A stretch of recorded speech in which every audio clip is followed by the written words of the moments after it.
Hello everyone, welcome to my YouTube channel accountancy by Akash Kaushik. आज की video के अंदर हम chapter number 5 retirement of a partner का लास्ट क्वेश्चन नंबर 60 कवर करेंगे। तो क्वेश्चन नंबर 60 में क्या दिया गया, पहले इसको अच्छे से हम पढ़ते हैं। यहाँ दिया गया है कि अमित, बंटी और चरण पार्टनर्स हैं 2:2:1 में। फर्म से पार्टनर जो है चरण, वो रिटायर हो रहा है 30 जून को। बैलेंस शीट दी गई है, फिर हमें कुछ एडजस्टमेंट दी गई हैं और लास्ट में हमें बोला गया है कि हमें क्या बनाना है, रिवैल्यूएशन अकाउंट बनाना है, पार्टनर का कैपिटल अकाउंट बनाना है और बैलेंस शीट बनानी है। तो स्टार्ट करते हैं रिवैल्यूएशन अकाउंट से। तो फर्म को किसी भी तरह का अगर प्रॉफिट होता है तो वो उसको हम क्रेडिट साइड में शो करते हैं, और किसी भी तरह का लॉस होता है उसको डेबिट साइड में शो किया जाता है। ठीक है, तो ये पढ़ते कहाँ से हम, एडजस्टमेंट से। ठीक है, तो एडजस्टमेंट में हम देखेंगे, हमें यहाँ फर्स्ट नंबर की एडजस्टमेंट में दिया गया है कि बिल्डिंग जो बिजनेस का एक एसेट होती है, बी वैल्यूड एट, बेटा टू अप टू एट में क्या लेते हैं डिफरेंस। बिल्डिंग की वैल्यू होगी 12 लाख रुपीज़। अब बिल्डिंग की वैल्यू पहले कितनी थी, 10 लाख। बेटा 10 लाख का एसेट अगर 12 लाख का हो जाता है तो हमें प्रॉफिट हो गया। प्रॉफिट को रिवैल्यूएशन की क्रेडिट साइड में शो करते हैं बाय बिल्डिंग अकाउंट। बिल्डिंग की वजह से हमें प्रॉफिट हुआ है बाय बिल्डिंग अकाउंट, और कितनी वैल्यू इंप्रूव हो चुकी है, 2 लाख रुपीज़। ठीक है, उसके बाद नेक्स्ट पॉइंट देखा जाएगा।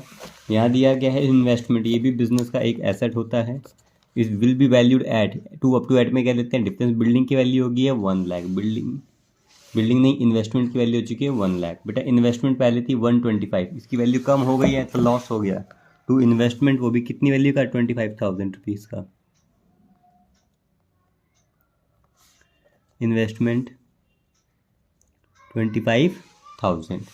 उसके बाद आप यहाँ देख रहे हैं क्वेश्चन में हमें दिया गया है स्टॉक भी हमारे बिजनेस का क्या होता है, एक एसेट होता है जिसकी वैल्यू कितनी है, 3 लाख हो चुकी है। पहले कितनी थी, 2,50,000। फिर 2,50,000 का अगर कोई एसेट हो जाता है 3 लाख का, तो 50,000 इसकी वैल्यू बढ़ गई है। तो बाय लिखेंगे क्या, स्टॉक, बाय स्टॉक। कितनी वैल्यू इंप्रूव हो चुकी है, 50,000। उसके बाद देखेंगे गुडविल दिया गया। बेटा गुडविल कहाँ जाती है, पार्टनर के कैपिटल अकाउंट में, यहाँ इसका कुछ नहीं होगा, और बाकी प्रॉफिट वगैरह का भी यहाँ कुछ नहीं होगा। टोटल करते हैं तो ओवरऑल हमें क्या हो चुका है, प्रॉफिट। यहाँ लिखेंगे रिवैल्यूएशन की क्रेडिट साइड का टोटल है 2,50,000। यहाँ पर भी आएगा डेबिट साइड के टोटल में भी जो ज़्यादा टोटल होता है जिस साइड का, उसको लिखा जाता है। तो बेटा जो पैसा बच गया लिखेंगे 2,25,000 to profit share, to profit share. कितना बेटा, 2,25,000। अब कितना पैसा यहाँ सभी पार्टनर्स को, यानी कि अमित, बंटी और चरण, ओल्ड पार्टनर ओल्ड रेशियो में ये पैसा दिया जाएगा। अमित, बंटी और चरण, इनका प्रॉफिट शेयरिंग रेशियो कितना गिवन है, 2:1। 2:1 में बांटेंगे तो बेटा शेयर आ जाएगा 90,000, अमित का 90,000, बंटी का, और चरण का शेयर आ जाएगा 45,000। ये हमारा बन गया रिवैल्यूएशन अकाउंट। अब हम बनाएंगे पार्टनर का कैपिटल अकाउंट। अब बन गया है हमारा पार्टनर कैपिटल अकाउंट का फॉर्मेट। डेबिट साइड में पार्टनर कैपिटल अकाउंट के अंदर जो भी पार्टनर के अकाउंट से चीज़ें कम होंगी उनको लिखा जाएगा, और पार्टनर को जो भी चीज़ें मिलेंगी उनके क्रेडिट साइड में शो किया जाएगा। तो सबसे पहले हम लिखेंगे बाय बैलेंस ब्रॉट डाउन। किसका बैलेंस, कैपिटल का बैलेंस। ये कहाँ मिलता है, बैलेंस शीट में। आप यहाँ देख रहे हैं बैलेंस शीट में दिया गया है अमित, बंटी और चरण का कैपिटल का बैलेंस 6 लाख, 6 लाख और 4 लाख। यहाँ लिख दिया जाएगा 6 लाख,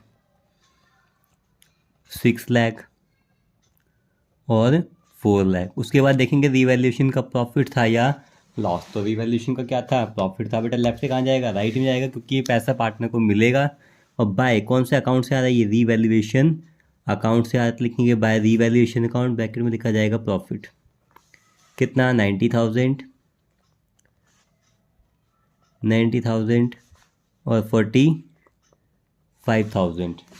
ठीक है, इसके बाद कोई भी डिस्ट्रीब्यूटेबल आइटम है तो उसको भी यहाँ ट्रांसफ़र कर दिया जाएगा।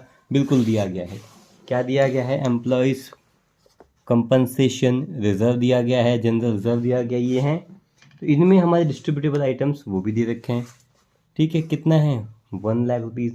क्या कोई कंपनसेशन के रिगार्डिंग कुछ है या नहीं है,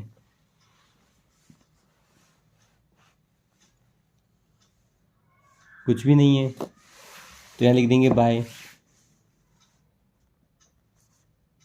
एम्प्लॉयज कंपनसेशन रिजर्व। बेटा अब ध्यान दीजिएगा, कई बच्चे कह रहे हैं सर एम्प्लॉयज कंपनसेशन रिजर्व नहीं आना चाहिए। बेटा ये वर्कमैन कंपनसेशन रिजर्व की तरह है, ठीक है। ये एम्प्लॉयज प्रोविडेंट फंड होता तो नहीं आता, एम्प्लॉयज प्रोविडेंट फंड होता तो नहीं आता। एम्प्लॉयज कंपनसेशन रिजर्व, एम्प्लॉय को अगर चोट लग जाती है तो कंपनसेशन का पैसा देने के लिए कंपनी ने अपने पैसों से बनाया है। तो एम्प्लॉयज प्रोविडेंट फंड होता तो बेटा नहीं आता, एम्प्लॉयज कंपनसेशन रिजर्व है तो ये कंपनी ने अपने पैसों से बनाया है, इस वजह से इसको हम ऐसे लिख सकते हैं, यहाँ पर लिख सकते हैं। ये आ जाएगा बेटा 40,000 ओल्ड पार्टनर ओल्ड रेशो में, 40,000 40,000 और 20,000, ठीक है। उसके बाद जनरल रिजर्व, बेटा वही लेफ्ट से जाएगा राइट में, ओल्ड पार्टनर ओल्ड रेशो कितना दिया गया है 3 लाख रुपीज़, तो ये आ जाएगा बेटा 1,20,000 1,20,000 और 60,000। क्या और कोई डिस्ट्रीब्यूटेबल आइटम है? बिल्कुल नहीं है। अब एक पार्टनर बिजनेस से जा रहा है तो बेटा यहाँ पे इन कुछ इन्फॉर्मेशन दी गई है कि 4th पॉइंट पे goodwill of the firm valued at, firm की गुडविल कैलकुलेट करनी है 2 ईयर परचेज के हिसाब से और एवरेज लेना है लास्ट के 5 सालों का।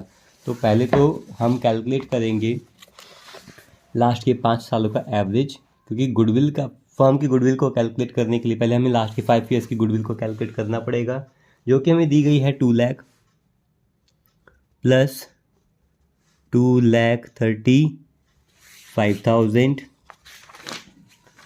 प्लस 3 लाख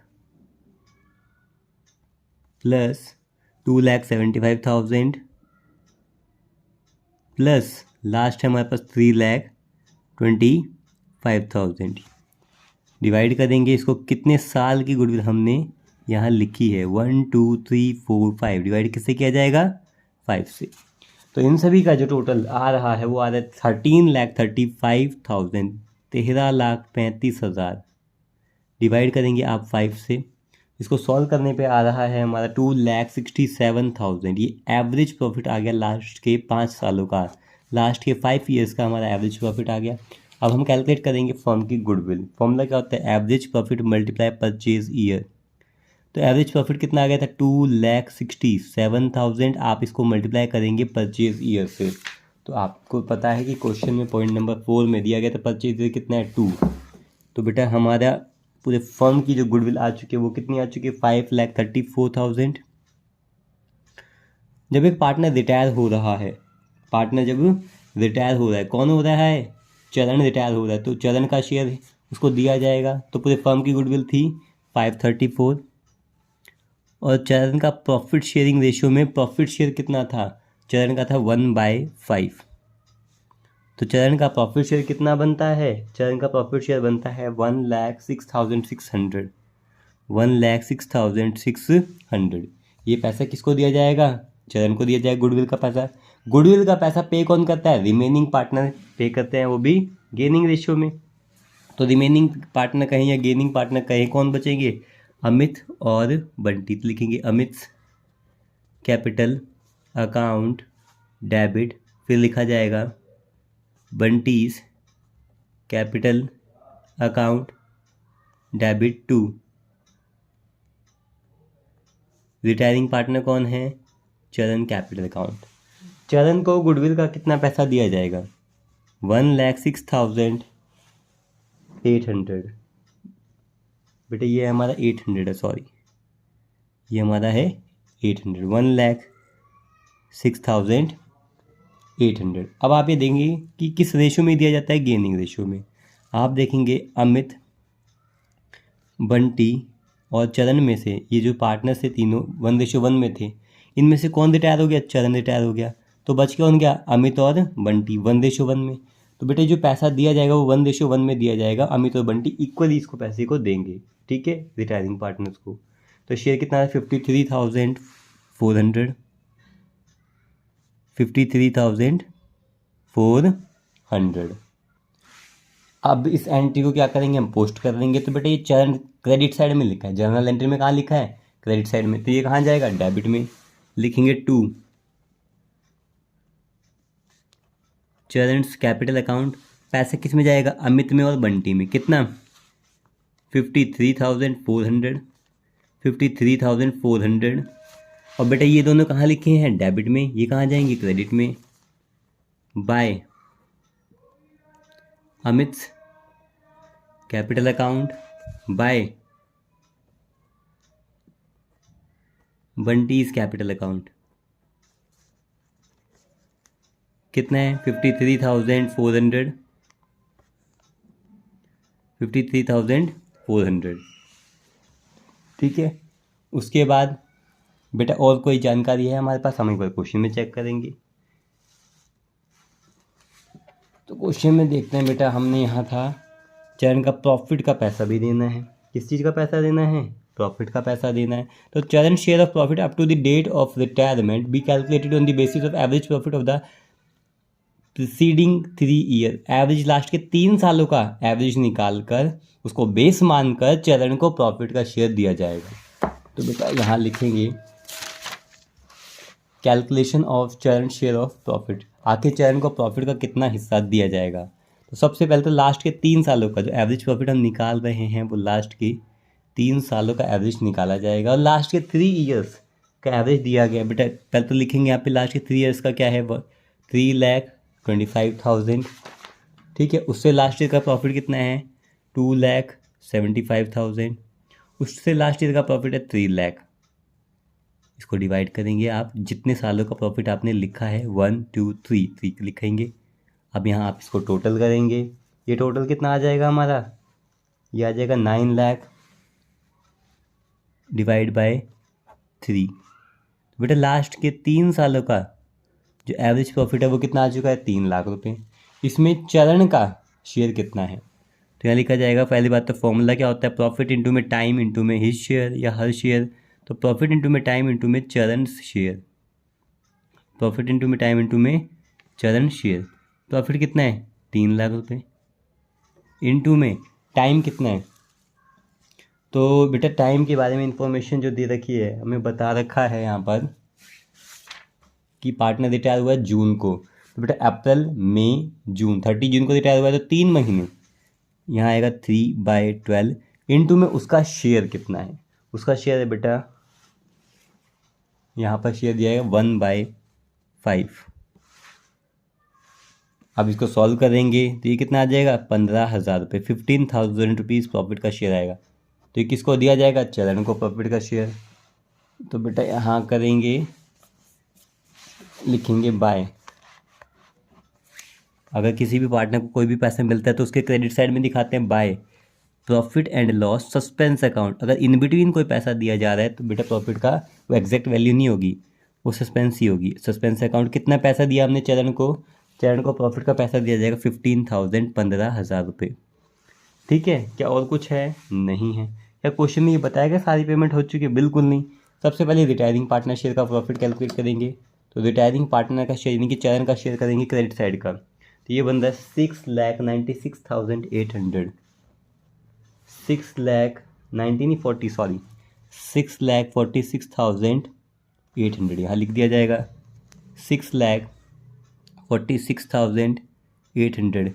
क्या फर्म ने ये पेमेंट करी है? नहीं करी। तो फर्म उस पैसे को उसके लोन अकाउंट में ट्रांसफ़र कर देगी टू चरण's लोन अकाउंट। यहाँ लिख दिया जाएगा टू चरण's लोन अकाउंट। कितना पैसा? 6,46,800। अब बाकी पार्टनर्स का टोटल यहाँ करेंगे तो ये बन रहा है कितना? 720, 760 और 850। ये आ जाएगा हमारा 8,50,000 रुपीज़। अमित को मिल रहे थे 8,50,000 रुपीज़। ये वाली साइड कम है, इसको बराबर करने के लिए हम क्या लिखते हैं? To balance carry down. It means Amit की कैपिटल सारी एडजस्टमेंट करने के बाद कितनी आई है? 7,96,000, 7,96,600। इधर का बंटी का टोटल करेंगे क्रेडिट साइड का तो ये आ रहा है हमारा 8,50,000, 8,50,000 रुपये। यहाँ पर भी लिखेंगे आप 8,50,000। इसमें से लेस करेंगे हम यहाँ का टोटल, डेबिट साइड का टोटल ये आ जाएगा 7,96,000, 7,96,600। ठीक है। अब हम बनाएंगे बैलेंस शीट। जो बैलेंस शीट बनती है वो ओल्ड बैलेंस शीट से बनती है और रिवैल्यूएशन अकाउंट से बनती है। तो ओल्ड बैलेंस शीट में सबसे पहले हमें दिया गया था क्या, बिल्डिंग। बिल्डिंग की वैल्यू कितनी थी, 10 लाख। यहाँ लिखेंगे बिल्डिंग। फिर क्या दिया रखा है हमें, इन्वेस्टमेंट, देन स्टॉक, उसके बाद डेटर्स, उसके बाद कैश एट बैंक, और लास्ट है कैश इन हैंड। तो बिल्डिंग की वैल्यू पहले कितनी थी, बिल्डिंग की वैल्यू पहले थी 10 लाख रुपीज़। रिवैल्यूएशन अकाउंट से देखते हैं, बिल्डिंग की वैल्यू पहले 10 की थी और 2 लाख से इम्प्रूव हो गई है। तो अब बिल्डिंग की वैल्यू कितनी हो गई है, 12 लाख, 12 लाख रुपए। इन्वेस्टमेंट की वैल्यू पहले कितनी थी, इन्वेस्टमेंट की वैल्यू थी 1,25,000।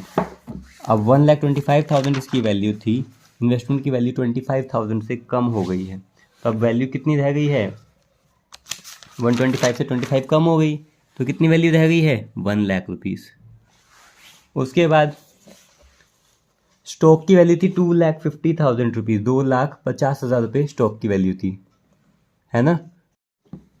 स्टॉक की वैल्यू होगी अब 3 लाख रुपीज़। उसके बाद देखेंगे डेटर की वैल्यू, डेटर्स की वैल्यू थी कितनी पहले, 4 लाख, इसमें कोई चेंज नहीं है, डेटर की वैल्यू 4 लाख ही रहेगी। फिर कैश एट बैंक, बैंक में कितना पैसा था, 2 लाख रुपीज़, इसमें भी कोई चेंज नहीं आया, तो बैंक में बैलेंस 2 लाख रुपीज़ ही रहेगा। फिर cash in hand, cash in hand कितना था, 125, कितना था, 125, ये भी इतना ही रहेगा, 1,25,000। उसके बाद देखेंगे क्या था, कैपिटल अकाउंट, कैपिटल अकाउंट लिखेंगे जी, ये कैपिटल अकाउंट किसका होगा, रिमेनिंग पार्टनर्स का। कैपिटल अकाउंट किसका होगा, रिमेनिंग पार्टनर्स का। रिमेनिंग पार्टनर्स हैं कौन, अमित और बंटी। लिखेंगे जी अमित, और यहाँ लिख दिया जाएगा बंटी। कितना है अमित और बंटी का बैलेंस आफ्टर एडिजमेंट, 7,96,600।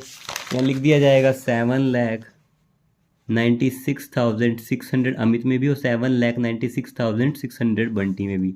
तो फर्म की कैपिटल बेटा जो टोटल कैपिटल आ जाएगी वो आ जाएगी हमारी 15,93,200। उसके बाद देखेंगे EPR मतलब एम्प्लॉइज कंपनसेशन रिजर्व डिस्ट्रीब्यूट कर चुके हैं, जनरल रिजर्व डिस्ट्रीब्यूट हो चुका है। नेक्स्ट बचा है बेटा क्रेडिटर्स, क्रेडिटर्स में कोई चेंज नहीं है, वो सेम रहेंगे 1 लाख रुपीज़ के, ठीक है। उसके बाद क्या दे रखा है बेटा, और कुछ भी नहीं है। एक चीज़ रह गई, फर्म ने अपने पार्टनर को, जो रिटायरिंग पार्टनर है चरण को, पेमेंट नहीं करी, तो उसका पैसा उसके लोन अकाउंट में गया, तो ये चीज़ फर्म के लिए लायबिलिटी है, 6,46,800। लिखेंगे चरणस, लिखा जाएगा चरणस लोन अकाउंट, चरणस लोन। कितना लोन है कंपनी के ऊपर, 6,46,800। अब बेटा एक पॉइंट रह गया हमारा, कौन सा, profit and loss suspense account, 15,000 रुपये, है ना। ये 15,000 को भी हम यहाँ शो करेंगे, profit and loss suspense account, ये पैसा आएगा, ठीक है, 15,000 रुपये। यहाँ लिखेंगे बेटा profit and loss suspense account, ये कितना आ जाएगा हमारा, 15,000 रुपीज़। अब टोटल करेंगे, लायबिलिटी साइड का टोटल आ रहा है 23,40,000 और एसेट साइड का टोटल भी आ रहा है 23,40,000। इस क्वेश्चन में आप लोगों को किसी भी तरह का डाउट हो तो आप कमेंट सेक्शन में कमेंट करके मुझसे पूछ सकते हैं। Thank you.